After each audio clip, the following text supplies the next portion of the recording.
आज के इस वीडियो में हम लोग देखने वाले हैं क्लास 12th की फिजिक्स के चैप्टर नंबर 4 गतिमान आवेश और चुंबकत्व में दो महत्वपूर्ण टॉपिक को। ये टॉपिक कौन से हैं बच्चों? सबसे पहला हमारा टॉपिक है कि धारामापी का अमीटर में रूपांतरण। दूसरा टॉपिक कौन सा है? इसी से मिलता जुलता धारामापी का वोल्ट मीटर में रूपांतरण। कैसे हम लोग एक धारामापी का अमीटर में रूपांतरण करते हैं और कैसे हम लोग एक धारामापी का वोल्ट मीटर में रूपांतरण करते हैं। अगर आप क्लास 12th में हैं तो ये वीडियो आपके लिए डेफिनेटली बहुत ज़्यादा अच्छा होने वाला है, क्योंकि ये टॉपिक अक्सर एग्जाम में पूछा जाता है और कभी कभी इस पर न्यूमेरिकल भी आता है। इस टॉपिक को हम कैसे समझेंगे उसके ऊपर थोड़ी सी पहले 1 मिनट के लिए बात कर लेते हैं बच्चों। तो सबसे पहले इस टॉपिक को जब हम समझेंगे तो पहले ये देखेंगे कि आखिर कैसे धारामापी का रूपांतरण अमीटर में किया जाता है एक फिगर के थ्रू। उसके बाद मैं आप लोगों को इसका जो थ्योरी है वो एक्सप्लेन करूंगा। उसको समझने के बाद फिर हम लोग इसका डेरिवेशन करेंगे, कुछ अच्छे डायग्राम्स के थ्रू इसको समझने की कोशिश करेंगे। उसके बाद पूरा जब जैसा ही डेरिवेशन हो जाएगा दूसरे टॉपिक की ओर आएंगे और यही प्रोसेस फिर से अपनाएंगे कि पहले इसे हम लोग फिगर के थ्रू समझने की कोशिश करेंगे, इसका परिपथ बनाएंगे और उसके बाद तब हम लोग इस थ्योरी को समझेंगे। तो काफ़ी अच्छी तरीके से मैं यहाँ पे पूरा आप लोगों को एक्सप्लेन करने वाला हूँ। तो चलिए फिर इस वीडियो को शुरू करते हैं, क्योंकि गुरुजी है तो संभव है। मैं हूँ शिवम द्विवेदी और आप देख रहे हैं अपना पसंदीदा चैनल ज्ञानोदय के गुरुजी। चलिए बच्चों, तो इस वीडियो को हम लोग फाइनली अब स्टार्ट करते हैं। हमारा आज का जो टॉपिक है वो धारामापी का अमीटर में रूपांतरण और धारामापी का वोल्टमीटर में रूपांतरण, और लेक्चर नंबर ये हमारा 12 है क्लास 12th की फिजिक्स में चैप्टर नंबर 4 का। इसके पहले के चैप्टर देखना चाहते हैं तो नीचे डिस्क्रिप्शन बॉक्स में लिंक मिल जाएगी, जाके आप लोग देख लीजिएगा। चलिए शुरू करते हैं, लेकिन इसे सबसे पहले थोड़ा सा पढ़ लेते हैं और उसके बाद तब हम लोग समझते हैं अपने फिगर को। फिर उसके बाद मैं फिर से आप लोगों को इसको एक्सप्लेन करूंगा। देखो बच्चों, धारामापी क्या होता है? नाम से ही पता चल रहा है कि धारा को मापने वाला यंत्र। तो फिर अमीटर क्या है? क्योंकि अमीटर भी एक धारामापी की तरह ही होता है और धारामापी भी क्या है, एक अमीटर की तरह ही काम करता है। दोनों का काम क्या है, समान है।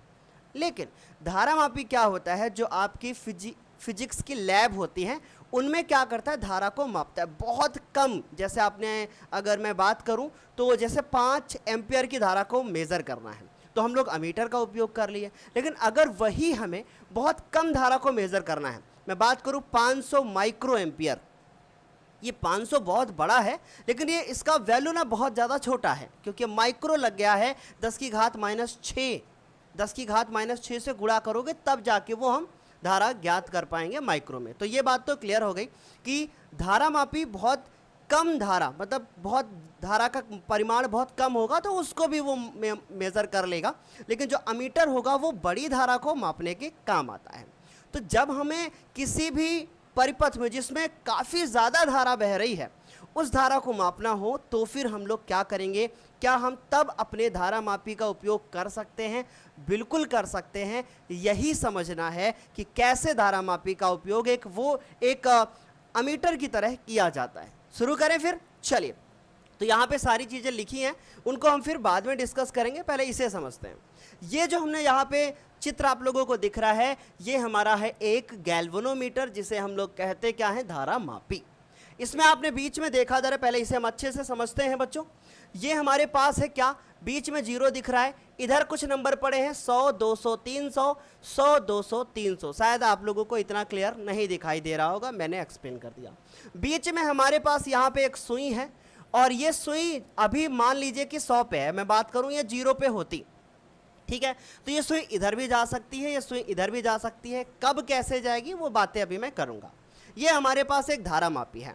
अब मैंने क्या किया, एक परिपथ बनाया। और किस तरीके का परिपथ बनाया जरा ध्यान से सुनिएगा।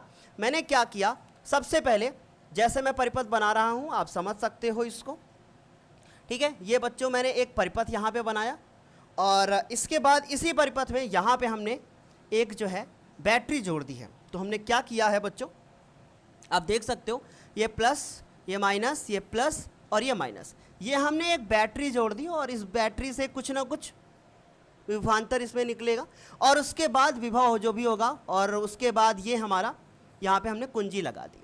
अब इसके बाद मैं अगर ध्यान से आप लोगों को यहाँ मैं बताना चाहूँ तो आप देखोगे मैं बहुत अच्छे से एक्सप्लेन करने वाला हूँ, बस थोड़ा सा आप पेशेंस रखोगे तभी समझ में आएगा। ठीक, चलिए बच्चों अब इसे समझिए। हमने क्या किया, यहाँ पे हमने एक बीच में एक प्रतिरोध ऐड कर दिया। ठीक, अब यहाँ से जो भी धारा बहेगी, यहाँ से बहती हुई मान लीजिए कि आई धारा जा रही है ऊपर की ओर। ठीक, और बीच में यहाँ पे हमने क्या लगा दिया है बच्चों, यहाँ से मान लीजिए एक प्रतिरोध लगा हुआ है और ये बहती हुई धारा यहाँ से यहाँ तक पहुँचे। अब क्या होगा, पूरी धारा इससे बहकर आएगी। मेज़र हम बीच में नहीं कर पाएंगे कि कैसे इसमें कितनी धारा बह रही है, इसको हम माप नहीं सकते। तो हमने क्या किया, हमने इसमें बीच में अपना ये जो हमारा वोल्ट मीटर है इसको हम जोड़ने की कोशिश करते हैं। अब इससे जो धारा बहकर ऊपर जा रही थी उसका मान बहुत अधिक था। मेरी बात फिर से सुनिएगा। मान लीजिए कि एग्जाम्पल मैं बात करूं, इससे 10 एम्पियर की धारा ऊपर बह के जा रही है, इससे 10 एम्पियर की धारा ऊपर बह के जा रही है। और ये क्या कर सकता है, ये 10 एम्पियर की धारा को नहीं मेजर कर सकता है, ये मान लीजिए गैल्वेनोमीटर 1 एम्पियर की धारा को ही माप सकता है। एग्जाम्पल के थ्रू हम समझते हैं। तो अगर इससे 10 एम्पियर की धारा बहकर जाएगी तो ये गैल्वेनोमीटर हमारा खराब हो जाएगा। तो हम क्या करेंगे, इस परिपथ में इस गैल्वेनोमीटर को हम ऐसे जोड़ेंगे कि बच्चों ये परिपथ में ऐसे जुड़े कि पूरी धारा इससे बहकर जाए ही ना। तब हम लोग इससे निकलने वाली जो धारा होगी और इसमें जो जाएगी, मेरी बात फिर से सुनिएगा, इससे जो निकलने वाली धारा होगी उस धारा का कुछ प्रतिशत भाग ही हम लोग इस धारा मापी के अंदर लेकर जाएंगे।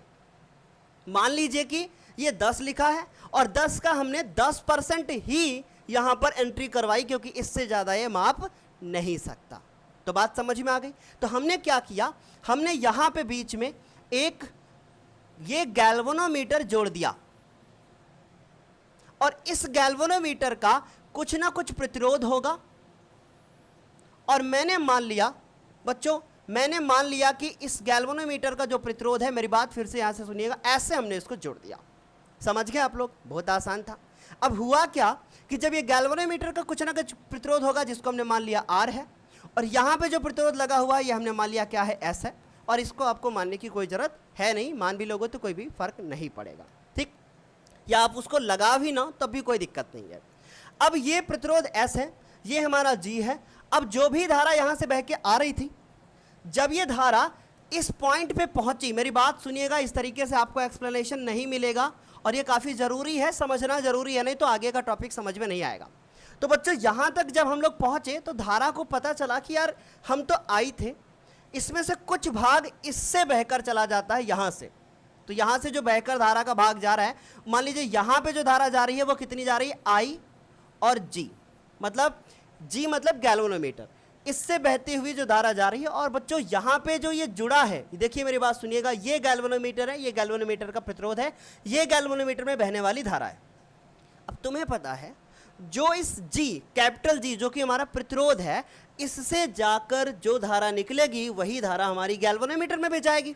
और वापस से आते हुए यहाँ चलिए, मैंने इसको ऐसा एडजस्ट किया, मेरी बात फिर से सुनिएगा, मैंने इसको ऐसा एडजस्ट किया कि ये ऐसा प्रतिरोध यहाँ पे लगाया कि जो इससे धारा बहती हुई यहाँ आएगी, मेरी बात फिर से सुनिएगा, इससे जो बहती हुई धारा आएगी इसका 90% भाग यहाँ से जा रहा है। मान लीजिए कि 10 एम्पियर की धारा यहाँ से जा रही थी, 9 एम्पियर की इधर चली गई और 1 एम्पियर की धारा इधर चली गई। बात समझ में आई। तो अब मान लीजिए कि इससे 5, मेरी बात फिर से सुनिएगा, अब इससे हम 5 एम्पियर की धारा ही इस बैटरी में है और इससे 5 एम्पियर की धारा निकलती है। जब ये इस पॉइंट पे पहुंचेगी तो यार इसको ये पता चलेगा कि भाई हमको 10% ही ऊपर से जाना है। अब 5 का 10% हमने निकाल लिया, आया हमारा आधा, मतलब 0.5 निकाल लोगे, बहुत आसान है। 5 का आप 20% निकालोगे तो आपको 1 मिलेगा, 10% निकालोगे आधा मिल जाएगा। तो मतलब भाई देखो 10 था तो 1 गई थी, अब 5 है तो 5 1 का आधा जाएगा तो 1/2 जाएगा। इसका मतलब यहाँ से जो धारा जाएगी वो इतनी जाएगी और इसका 9 गुना, मतलब ये 4.5, क्योंकि 90% यहाँ से जाएगी। तो अब ये जो धारा बह के जा रही थी, इसी धारा को हम लोग जो यहाँ मिलेगी, मैं उसका क्या निकाल लूँगा, मान लूँगा कि ये भाई 10% है और इसका 100% निकाल लूँगा पता चल जाएगा इससे कितनी धारा बह के जा रही थी ऊपर। तो बात समझ में आ गई कि भाई धारा मापी बहुत ज़्यादा धारा को नहीं माप सकता, तो हम उसको परिपथ में ऐसे जोड़ देंगे कि बैटरी से निकलने वाली धारा का कुछ भाग ही वो क्या कर पाएगा, कुछ भाग ही वो माप पाएगा। और वो जो कुछ भाग होगा वो हम मानेंगे कि भाई मान लीजिए 10% है, तो बाद में हम कैलकुलेशन कर लेंगे और हमें 100% पता चल जाएगा। लेकिन कैलकुलेशन करने का भी कोई न कोई फॉर्मूला होता होगा, उसी को हम लोगों को यहाँ डिराइव करना है। तो मुझे बताइए, क्या आप लोगों को इतनी ये बात अच्छे से समझ में आ गई है या नहीं? चलिए अब हम लोग पढ़ना शुरू करते हैं और इस डायग्राम को अभी हम फिर से बनाएंगे एक नए पेज पे। और कैसे, मेरी बात फिर से सुनिएगा, इसको जोड़ा कैसे गया होगा, ये उठा के यहाँ जोड़ दिया गया और ये उठा के बच्चों यहाँ जोड़ दिया गया। ये इसका प्लस वाला साइन है क्योंकि लाल कलर का है, आपको पता ही है, और ये काला है तो इसका मतलब ये माइनस का होगा, और लिखा भी है यहाँ माइनस, शायद आपको नहीं दिखाई दे रहा होगा। अगर आप ये प्लस वाला उठा के इधर जोड़ते, माइनस वाला उठा के उधर जोड़ते तो क्या होता सर? तो बेटा अगर ये धारा ऐसे बह रही थी ना, ऐसे यहाँ दिखा रहा था, तो अब ऐसे दिखाने लगता, बस केवल इस सुई में फर्क आ जाता, बाकी कोई फर्क नहीं पड़ता। चलिए अब हम लोग इसके जरा थ्योरी को पढ़ते हैं, फिर हम बात करेंगे इसके डेरिवेशन की। सुनिए, अमीटर वह यंत्र है जो विद्युत परिपथ में धारा को सीधे एम्पियर में मापने के काम आता है। मतलब अमीटर से हम लोग सीधे क्या कर लेंगे, एम्पियर में धारा को माप लेंगे। बाकी धारा मापी में क्या था कि भैया हम इसको मिली एम्पियर में या फिर माइक्रो एम्पियर में मेज़र करते थे। ठीक, आगे पढ़िए क्या कह रहे हैं। फिर कह रहे हैं कि अमीटर को परिपथ में कैसे जोड़ते हैं। ये बात सभी को पता है कि अमीटर को परिपथ में श्रेणी क्रम में जोड़ा जाता है, ताकि जितनी धारा उससे बहे वो सारी की सारी धारा हमारी कैसे निकले। भाई जितनी धारा परिपथ से जाएगी, अमीटर अगर श्रेणी क्रम में जुड़ा है तभी वो उससे बहकर जाएगी पूरी धारा। फिर आगे क्या कह रहे हैं कि अमीटर में उत्पन्न विक्षेप से धारा की माप कर ली जाती है। फिर जो यहाँ पे हमने बना दिया है ना, अब ये पूरा जो सिस्टम बन गया है, ये वाला ये सिस्टम पूरा बन गया है हमारा क्या, अमीटर। और इसमें जो विक्षेप होगा इसी से हम माप लेंगे कि कितनी धारा बह रही है। चलिए फिर आगे क्या करें, परंतु मीटर, जो हम यहाँ अमीटर लिखा है, आप मीटर लिखा है आप अमीटर कर लो, परंतु अमीटर की अपनी कुंडली में कुछ प्रतिरोध होता है। भाई सिंपल सी बात है कि अगर ये अमीटर जिसको हम अभी धारा मापी का जो हमने जोड़ दिया है, इसको हम अमीटर बोल रहे हैं, इसमें अगर कुछ ना कुछ प्रतिरोध होगा, जिससे क्या होगा, धारा का मान कुछ न कुछ कम हो जाएगा। भाई प्रतिरोध का काम ही है धारा के मान को कम करना। बच्चों पेशेंस बनाए रखो, अभी हम लोग इसका निगमन भी करेंगे। ठीक, अब आगे क्या कह रहे हैं, फिर कह रहे हैं जिस कारण अमीटर को श्रेणी क्रम में जोड़ने पर परिपथ का प्रतिरोध क्या होता है, बढ़ जाता है। क्यों? क्योंकि पहले से धारा मापी मतलब वो अमीटर में भी क्या है, हमारा प्रतिरोध है, और पहले से एक प्रतिरोध हमने लगा रखा है, तो इसका मतलब है कि यहाँ पे जो प्रतिरोध होगा वो बढ़ जाएगा, और प्रतिरोध बढ़ने की वजह से धारा का मान कम हो जाएगा। फिर आगे सुनो, और धारा क्या होती है, घट जाती है। अतः जिस धारा को मापना होता है उससे कम धारा का मान ही हमें क्या होता है बच्चों, प्राप्त होता है। और इसलिए यह जरूरी है कि अमीटर का जो प्रतिरोध है वो बहुत कम होना चाहिए। अगर अमीटर का प्रतिरोध बहुत ज़्यादा होगा तो हम लोग आसानी से बच्चों नहीं माप सकते हैं इस बैटरी से बहने वाली धारा को। बताइए क्या आप लोगों को ये बात समझ में आ गई? चलिए जल्दी से पहले आप इसका स्क्रीनशॉट लीजिए, उसके बाद आगे बात करते हैं। हमें उम्मीद है कि आपने स्क्रीनशॉट ले लिया होगा। चलिए अब हम लोग इसका रूपांतरण करते हैं, एक छोटा सा निगमन करते हैं। अब मेरी बात को ज़रा गौर से सुनना बच्चों। कह रहे हैं कि माना परिपथ में धारा आई है, तो इसके लिए हमें क्या करना पड़ेगा, एक परिपथ बनाना पड़ेगा। इसके लिए हमें क्या करना पड़ेगा बेटा, एक परिपथ बनाना पड़ेगा। ठीक है, अब मैं एक काम करता हूँ, हाथ से ही बना देता हूँ, ज़्यादा सही रहेगा। ठीक, तो ये परिपथ बनाया। अब कैसे परिपथ है ज़रा गौर से समझना। यहाँ से एक धारा बहती हुई आ रही है, मान लो इधर से बहती हुई आ रही है। ठीक, ये हमारी I एम्पियर की धारा बहती हुई आ रही है, और इसमें मैंने कुछ जोड़ रखा है। क्या जोड़ रखा है, गौर से ज़रा ध्यान से सुनना।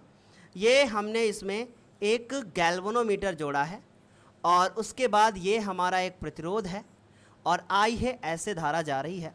फिर उसके बाद यहाँ पे एक हमने और प्रतिरोध लगा रखा है, और ये धारा यहाँ से I बाहर चली जाती है। सारा खेल इसी में है। ये धारा I कहाँ से आ रही है, अगर आप चाहो, जो मैंने नोट्स दिया है उसमें ये लाइन यहाँ नहीं बनी है, पर आप चाहो तो बना सकते हो, बाकी कोई समस्या नहीं है। नहीं बनाओगे तब भी कोई दिक्कत नहीं है मेरे प्यारे बच्चों। ठीक, तो हमें उम्मीद है आपको ये बात समझ में आ गई होगी। भाई ये सारा खेल है। अब आपको यहां बहुत प्यार से जो मैं अब समझाने जा रहा हूं उसको जरा अब गौर से अच्छे से समझना। सुनो बेटा, यहां पे जो धारा ये ऐसे, ये जो पूरा ये जितना मैंने हाईलाइट की, जितना मैंने डॉटेड लाइन में बंद किया है, ये अब बन गया है बच्चों अमीटर। क्या बन गया है? ये अमीटर बन गया है। अब ये कैसे बन गया है उसे समझेंगे। यहां से आई धारा बहती हुई आ रही थी। जब ये आई धारा यहां पे पहुंचती है तो इसे दो भागों में बंटना होता है। देखो, अगर ये लाइन आपको सीधी ले जाना है तो ले जा सकते हो, कोई दिक्कत नहीं है। ठीक, बाकी मैंने ऐसे बना दिया ताकि आपको अच्छा भी लगे थोड़ा। तो यहां से मैंने माना कि यहां जो धारा बहती हुई जा रही है वो आई और जी है। इसका मतलब यहां जो नीचे इस वाले में धारा बहकर आएगी, वो अगर आई आ रही है तो आई में से जो आई जी धारा माइनस हो जाएगी वो वाली धारा होगी, आई माइनस आई जी। ठीक, आपको दिखाई दे रहा होगा उम्मीद है हमें। उसके बाद यहाँ पे ये जो हमने दिखाया है गैल्वेनोमीटर, इसका मान लीजिए जो प्रतिरोध है वो कितना दिखा दिया है हमने, आई जी दिखा दिया है, गैल्वेनोमीटर का प्रतिरोध है। ठीक, अब ये वाला जो प्रतिरोध हमने यहाँ लगा रखा है, ये हमने माना कि भाई ये हमने खुद से लगा रखा है। ठीक है, इसको ऐसे एडजस्ट किया है कि भाई उसका 10% भाग या कुछ % भाग वहाँ जाएगा। बात समझ में आ गई? आगे जाने के बाद ये धारा वहाँ से मेजर कर ली जाएगी। अब मेरी बात फिर से सुनिएगा, अब आपको बहुत अच्छा लगेगा अगर आप यहाँ तक वीडियो देखते हुए आए हो तो। मान लीजिए कि यहाँ से हमारी आई एम्पियर की धारा बह रही है और बहते बहते धारा जब यहाँ पहुँचेगी तो कुछ धारा का % भाग ऊपर से जाएगा गैल्वेनोमीटर में, और गैल्वेनोमीटर में जो विक्षेप उत्पन्न होगा वो उससे हम लोग धारा माप लेंगे। अब हमने उसको ऐसे सेट कर रखा है कि भाई हमें पता है कि वो कितना % है। मान लीजिए कि 10%। जितनी धारा हमको मिलेगी हम उसको क्या करेंगे, 10 से गुणा करेंगे, वो 100% बन जाएगी। तो यही काम है कि एक हम लोग धारा मापी से कोई भी एक अमीटर बना सकते हैं। उम्मीद है समझ में आया होगा। अब इसे समझते हैं। माना परिपथ में धारा आई है, धारा मापी की कुंडली का प्रतिरोध जी है। देखो धारा मापी है, इसकी कुंडली का प्रतिरोध हमने बना दिया है, बाकी आपकी मर्जी बनाओ या ना बनाओ। इसके बाद संट का प्रतिरोध कितना है, एस है। संट जो नीचे मैंने लगा रखा है इसका प्रतिरोध हमारा क्या है, एस है। कुल धारा का आईजी भाग तथा शेष आई माइनस आईजी भाग संट से होकर गुजरता है। उम्मीद है बच्चों ये बात समझ में आ गई होगी। तो अब यहां पे आपको लिखना है अतः किरचॉफ के नियम से, अतः किरचॉफ के नियम से। अब ये किरचॉफ का नियम क्या है, लूप वाला नियम आपको पता होगा। किरचॉफ के नियम से अब बहुत प्यार से समझने की कोशिश करना, काफी ज्यादा इंपॉर्टेंट मैं इसको कह सकता हूं। ठीक है, अतः किरचॉफ के नियम से। अब मेरी बात सुनना, किरचॉफ के नियम से समझते हैं। धारा यहां से बहती हुई आई, ये धारा यहां पे आ रही है और ये धारा इधर से आ रही है। इस पॉइंट पे धारा आपस में मिलकर टकरा रही हैं। बात समझ में आ रही ना? इसका मतलब इनकी दिशाएं अलग अलग हैं। तो मैं क्या करूंगा, इस जी में जितनी धारा बहकर जाएगी उसको मैं उसकी धारा से गुणा करूंगा। तो कितनी धारा बह के जा रही है, जी में कितनी धारा बह के जा रही है, आई जी, मैंने गुणा कर दिया। ठीक, अगर आपको समस्या है तो मैं इसको और अच्छे से लिख देता हूं। कितनी धारा बह के जा रही है, आई जी, उसको उसी के प्रतिरोध से गुणा कर दिया। अब उसके बाद यहां देखो, इसमें कितनी बह के जा रही है, आई माइनस आई जी, और हमने इसी के प्रतिरोध से गुणा कर दिया। और इस परिपथ में कोई भी बैटरी नहीं लगी है, इसको मत लिखना बेटा, हम इसकी बात कर रहे हैं। ठीक, तो यहाँ पे कोई भी अलग से बैटरी की हमें कोई ज़रूरत नहीं है, क्योंकि हमें धारा वहाँ से चाहिए नहीं, हम तो यहाँ से भेज ही रहे हैं, उसी को मापना है बस। तो उसका कोई भी विद्युत वाहक बल नहीं होगा, हमने यहाँ पे 0 लिख दिया। ठीक, यही तो होता है हमारा लूप का नियम, जो कि आपको पता है कि दूसरा नियम कहता है कि किसी एक लूप में बहने वाली धाराओं और उनके संगत प्रतिरोधों का गुणनफल है ना, उनके संगत प्रतिरोधों का बीजगणितीय योग, वो क्या होता है, बीजगणितीय योग उसमें उपस्थित विद्युत वाहक बल के बीजगणितीय योग के बराबर होता है। बात समझ में आ गई? तो यहाँ पे कोई विद्युत वाहक बल है नहीं। अब हमने क्या किया, ये हमने कर दिया आई जी, और यहाँ से हम किसकी वैल्यू को ज्ञात करेंगे, जी की वैल्यू निकालेंगे, ये वाला जी। तो यहाँ पे हमने लिखा आई जी और गुणे में हो गया जी। ठीक, इनको भेज दिया उधर, तो आई माइनस आई जी और इनटू में हो गया एस। अब हम ये वाला अपना आई जी नीचे भेजेंगे तो आ जाएगा हमारे पास I माइनस आई जी, और उसके बाद ये अपॉन में आ गया आई जी। बोलो क्लियर है इतना? और गुणे में क्या हो गया S। हमें उम्मीद है आप बेटा इतना बहुत अच्छे से समझ चुके होंगे। ठीक, चलिए आगे बात करते हैं। ये आपको समझ में आ गया होगा। अब सुनिए बच्चों, इसको हम अलग अलग करते हैं। तो I अपॉन आई जी हो जाएगा, I अपॉन आई जी हो जाएगा, और माइनस में आई जी अपॉन आई जी होगा, और इनटू में S होगा। निगमन बहुत आसान है इसका।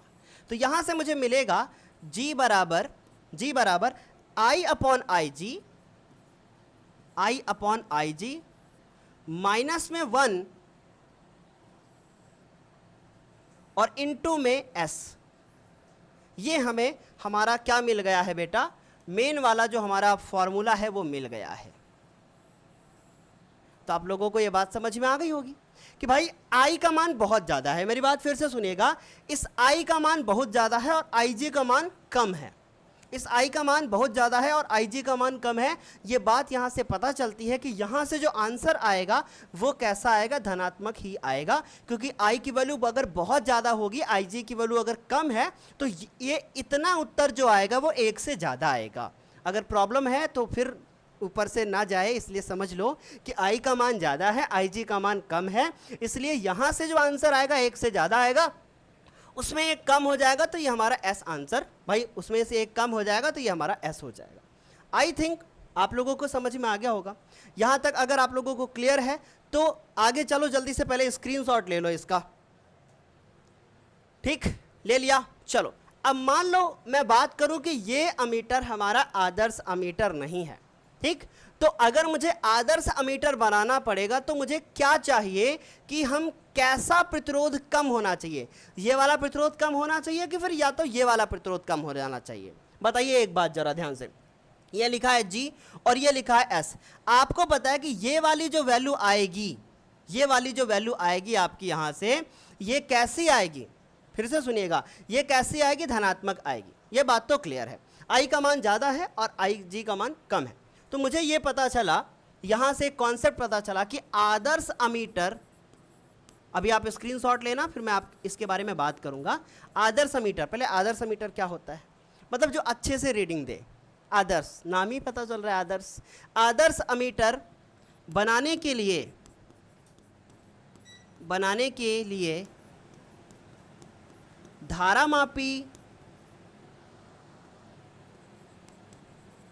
धारामापी की अपनी कुंडली, मतलब अपनी कुंडली का प्रतिरोध, जिसे हम क्या नाम दिए हैं बेटा? जी कम होना चाहिए। हमें उम्मीद है आप लोगों को ये बात समझ में अच्छे से आ गई होगी। कम होना चाहिए। चलो जल्दी से आप लोग एक बार इसका स्क्रीनशॉट ले लो बच्चों। है कि आप लोगों ने स्क्रीनशॉट ले लिया होगा। चलिए अब हम लोग बात करते हैं कि कैसे धारामापी का वोल्टमीटर में रूपांतरण होता है। मतलब हम किसी भी एक धारामापी से विभवांतर भी माप सकते हैं। ये तो पहली बार सुन रहे कि धारामापी तो धारा की माप करता है, विभवांतर की कैसे कर लेगा? यही समझना है बेटा। ओम चाचा जी जो थे ना, उन्होंने VI और R के बीच में एक संबंध दिया था। तो उन्होंने कहा कि अगर धारा माप सकते हो तो तुम विभवांतर भी माप सकते हो। तो वही सारी चीज़ें यहाँ पे उपयोग होने वाली हैं। चलिए समझने की कोशिश करते हैं। तो इसको सबसे पहले समझने के लिए हम लोग इसको देखेंगे। ये हमारे पास एक धारामापी है और मैं यहाँ पे एक परिपथ बना रहा हूँ। मैंने एक परिपथ बनाया और ये परिपथ क्या बताएगा? देखो, ये मान लीजिए कि हमारे पास कोई भी एक बैटरी हमने यहाँ लगा दी है और इस बैटरी से हमें क्या ज्ञात करना है? विभवांतर हमें निकालना है। तो हमने यहाँ लगा दिया कुंजी, वापस गई और यहाँ पे एक प्रतिरोध लगा दिया और ये आ गया। इसका जो विभवांतर है वो हमने माना कि भाई कितना है? V। समझ गए होगे तुम, V इसका विभवांतर है। इसके बाद ये हमारा, ये बीच में कोई प्रतिरोध लगा है, यहाँ से कोई धारा बहती हुई जाएगी और उसके बाद यहाँ से I धारा मान लो बह के जा रही है और वापस आती है और उसके बाद यहाँ से I धारा निकल आती है। लेकिन ये कैसे विभवांतर को मापना है, तो हम कैसे इस धारामापी का उपयोग करेंगे ये विभवांतर को माप ले जाएं? कैसे उपयोग करें समझते हैं। हमने क्या किया? हमने एक यहाँ पे धारा मापी अपना लाके जोड़ दिया। अब कैसे जोड़ा इसको समझने के लिए हमने ये बीच में हटाया ऐसे, ठीक, और इसका ये वाला तार लाके यहाँ जोड़ा और ये वाला तार लाके मैंने यहाँ जोड़ा। लेकिन अगर मैंने ऐसे कर दिया तो भैया ये ब्लास्ट हो जाएगा। अब आप सोचिए सर क्यों ब्लास्ट क्यों हो जाएगा? बेटा एक बात बताओ, ये तो कम धारा को माप सकता है ना, बैटरी से ज़्यादा धारा निकलेगी तो वो ज़्यादा धारा को कैसे माप पाएगा? बात समझ में आई कि नहीं? तो अब आपके मन में फिर एक सवाल आया होगा, सर ये तो वोल्ट मीटर है, वोल्ट मीटर बना रहे हो आप धारा मापी से, मतलब उसकी विभवांतर की गणना करोगे, ये तो आप धारा क्यों माप रहे हो? बेटा एक बात बताओ, अगर आप ये वाला प्रतिरोध जानते हो जो यहाँ पे लगा हुआ है, अगर आप इस प्रतिरोध का मान जानते हो, इस धारा मापी के प्रतिरोध का मान जानते हो, तो जब धारा की माप कर लोगे और बाद में कैलकुलेशन कर लोगे और बड़े आसानी से विभवांतर माप लोगे, तो बात तो वही है ना कि हम धारा की माप करेंगे और बाद में उसको माप लेंगे हम लोग कि भाई प्रतिरोध से गुणा करके निकाल लेंगे, है ना आसान। लेकिन ये ऐसे अगर आपने जोड़ा तो भैया धमाका हो जाएगा। बात समझ में आई? धमाका क्यों हो जाएगा सर? क्योंकि ये कम धारा को मापेगा, बैटरी से ज़्यादा धारा निकल रही है। तो ऐसे ही फिर बचने के लिए सर क्या करना पड़ेगा? चलिए अब हम बचने के तरीके बताते हैं। हमने यहाँ पे मान लो अब छोटा सा एक गैल्वेनोमीटर ऐसे जोड़ दिया। तुम समझ गए होगे कि भैया गैल्वेनोमीटर सर ने कैसे जोड़ा, ये इसका पॉजिटिव टर्मिनल और ये निगेटिव टर्मिनल जैसे जोड़ा वो उठा के यहाँ रख दिया, समझ लो जुड़ गया। अब ये खतरनाक बना दिया परिपथ, तो हम इससे बचने के लिए क्या करेंगे, ये एक और हमने एक ये वाला पॉइंट लिया और उसके बाद ये एक बड़ा सा प्रतिरोध लगा दिया और यहाँ से लाने के बाद ये ऐसे नीचे ले आए। यहाँ हमने नाम दे दिया ए पॉइंट और ये हमने नाम दे दिया बी पॉइंट। तुम बड़े आसानी से समझ गए होगे भाई ये ए पॉइंट बी पॉइंट क्या है। मैं चलो इधर ए दे रहा हूँ और इधर बी दे रहा हूँ। बात समझ में आ गई? क्लियर? ठीक। अब जितनी धारा बह के आ रही थी यहाँ से, तो अब मैंने क्या किया कि यहाँ पे ये गैल्वेनोमीटर है। अब ये गैल्वेनोमीटर का प्रतिरोध बन गया, जो परिपथ में हमने लगा रखा था ना उसको हटा दिया, उसको ऊपर पहुंचा दिया, गैल्वेनोमीटर का प्रतिरोध हो गया। इस गैल्वेनोमीटर के प्रतिरोध को हमने दिया कि भाई ये जी है।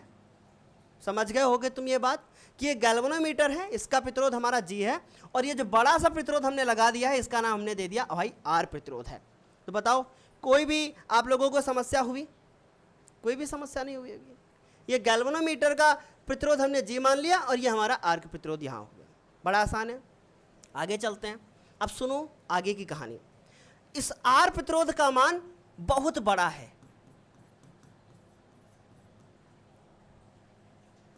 इसका मान बहुत ज़्यादा है।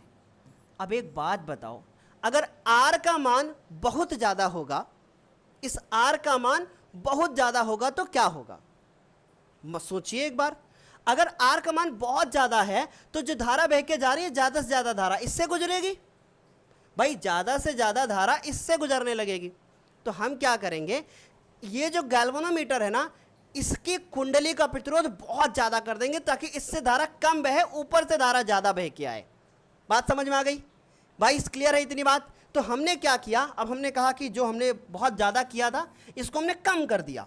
हमने कहा कि ये कम है और ये जो मान बह के ये जो जा रहा है बच्चों ये अधिक है। बताओ यहाँ तक क्लियर है? उम्मीद है समझ में आया होगा इतना। अब आगे क्या करते हैं शिवम सर, ज़रा ध्यान से समझो। अब जितनी धारा यहाँ से बह के आएगी, आपको पता है कि यहाँ प्रतिरोध का मान कम है तो इधर से ज़्यादा धारा बह के जाएगी, इधर से धारा ज़्यादा बह के जाएगी और इधर से धारा कम बह के जाएगी। और जब इधर से धारा कम बह के जाएगी तो हमें ये बात अच्छे से पता है कि अब ये गैल्वेनोमीटर से जो धारा निकलेगी उसका इसमें उपस्थित प्रतिरोध, इस पूरे परिपथ में उपस्थित प्रतिरोध से हम लोग आपस में क्या कर देंगे, गुणा कर देंगे और आसानी से हम लोग ज्ञात कर लेंगे कि कितना विभवांतर यहाँ से निकल रहा है। तो अब फिर से सुनिएगा, ये जो परिपथ यहाँ इतना बन के तैयार हुआ, ये वाला, ये हमारा क्या है, ये इतना परिपथ जो बन के तैयार हुआ जिसको मैंने येलो लाइन में किया है, वो परिपथ जो हमारा बन के तैयार हुआ, यही परिपथ हमारा क्या है बच्चों, एक वोल्ट मीटर बन के तैयार हो गया। समझ गया कि नहीं? अब ये क्लियर हो गया। तो अब हम इसको नीचे से साफ कर देते हैं। ये कुछ वैसा बन गया जैसा हमने आपको नोट्स में दिया था। ठीक है, तो हमें उम्मीद है आप लोगों को ये बात अच्छे से क्लियर आ गई होगी समझ में। ये इधर आ गया और ये साफ़ किया, ये इधर आ गया, कुछ ऐसा ही हमने दिया था। चलिए अब हम लोग नोट्स पे आते हैं। वोल्टमीटर वह यंत्र है जो किसी भी परिपथ में दो बिंदुओं के बीच क्या करता है बेटा, वो ये वाला डायग्राम मत बनाना, मैं अभी बना के दूंगा दूसरा, वो बनाना। क्या करता है बेटा, लगने वाले विभवांतर को सीधे वोल्टमीटर में मापता है। वोल्टमीटर का काम ही यही है कि सीधे वोल्ट में माप देगा क्या, विभवांतर। वोल्टमीटर भी एक धारा मापी ही होता है। अब देखो वही बात हमने प्रूफ कर दी वहां पे, बात समझ में आ गई।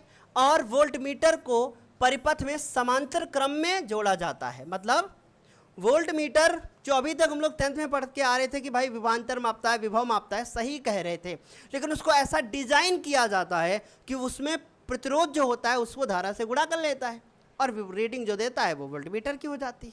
समझ गए। अब क्या हुआ, कुल धारा वोल्टमीटर से होकर गुजरती है, जिससे वोल्टमीटर में भी वही विभवांतर उत्पन्न हो जाता है जो उन दो बिंदुओं के बीच में है। ये क्या कह रहे हैं, ये कह रहे हैं कि देखो ये ऐसे जुड़ा है ना, ये मतलब पता है कि यहां जो विभवांतर उत्पन्न होगा वही विभवांतर यहां भी उत्पन्न होगा, वही विभवांतर यहां भी उत्पन्न होगा। बात समझ में आ गई कि नहीं। क्यों सर, ऐसा क्यों? बेटा सुनो मेरी बात। V बराबर IR फॉर्मूला होता है, IR फॉर्मूला होता है। R का मान यहां पे कितना था मैंने बताया, बहुत ज्यादा है R का मान। तो R का मान अगर बहुत ज्यादा है तो धारा कम है। इन दोनों का गुणा जो निकालोगे तो कैसा आएगा, कुछ आएगा आंसर। मैंने कहा यहाँ R का मान कम है और धारा का मान ज़्यादा है, गुणा कर लोगे V का मान बराबर आ जाएगा। यहाँ जो विभवांतर होगा, क्योंकि मेरी बात सुनिए, R का मान यहाँ पे क्या है, नीचे ज़्यादा, ये ज़्यादा है, ये वैल्यू कैसी है, कम। यहाँ पे ये कम है, ये ज़्यादा है, लेकिन इनका गुणनफल आपस में क्या है, बराबर, समांतर क्रम में जोड़े गए हैं ना। समझ रहे हो, ये देखो समांतर क्रम में ही तो है। आगे समझते हैं। अब उन्होंने कहा कि वोल्टमीटर की कुंडली का भी कुछ प्रतिरोध होता होगा। वोल्टमीटर की कुंडली का प्रतिरोध जो ये हमने बना रखा है जी, ये पूरा ठीक। वोल्टमीटर कुंडली मतलब धारामापी की कुंडली की बात कर रहे हैं, जो वोल्टमीटर के समांतर क्रम में जुड़ने से बदल जाता है। एक अच्छा वोल्टमीटर बनाने के लिए प्रतिरोध का मान कैसा होना चाहिए, अधिक रखना पड़ता है। अब आप सुन लो मेरी बात, इसीलिए मैंने कहा था कि इसका प्रतिरोध ज़्यादा रखना पड़ेगा। सब कुछ प्रूफ कर दिया सर ने। आगे बढ़ें, अब हम लोग समझें अच्छे से। चलिए यहाँ आते हैं, रूपांतरण करते हैं। माना धारा मापी की कुंडली का प्रतिरोध कितना है, जी है। इसके लिए देखो मुझे डायग्राम अलग से बनाना पड़ेगा, तभी समझ में आएगा। ठीक, तो मान लीजिए कि हमने, अब देखिए बहुत अच्छे से मेरी बात को समझना, ये थोड़ा दूसरे तरीके का डायग्राम बनाऊंगा मैं, जो अभी पहले बनाया वो समझाने के लिए था, ये आपके नोट करने के लिए है बस।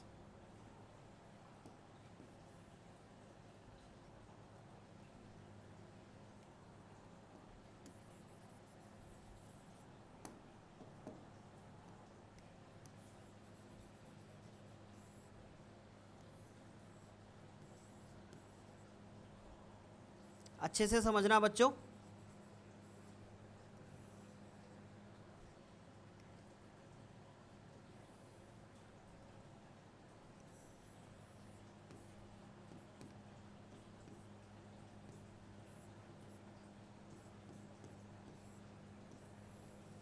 ठीक, सुनिए। चलिए अब मैंने क्या किया, ये एक गैल्वेनोमीटर है और यहाँ पे जो धारा बह के ऊपर से आ रही है, ये हमने माना कि आई धारा बह के आ रही है। यहाँ पे जो धारा बह के जा रही है वो हमारी कितनी हो जाएगी, हमने माना कि आई जी है। यहाँ पे कितनी धारा बह के जा रही है, आई जी धारा बह के जा रही है बच्चों। और इसके बाद ऊपर जो धारा बह के जाएगी यहाँ, वो जा रही है आई में से आई जी माइनस होने के बाद। ठीक, ये एक पॉइंट हमारा है, ये हमारा दूसरा पॉइंट है बच्चों, ये हमारा ए पॉइंट है और ये हमारा बी पॉइंट है।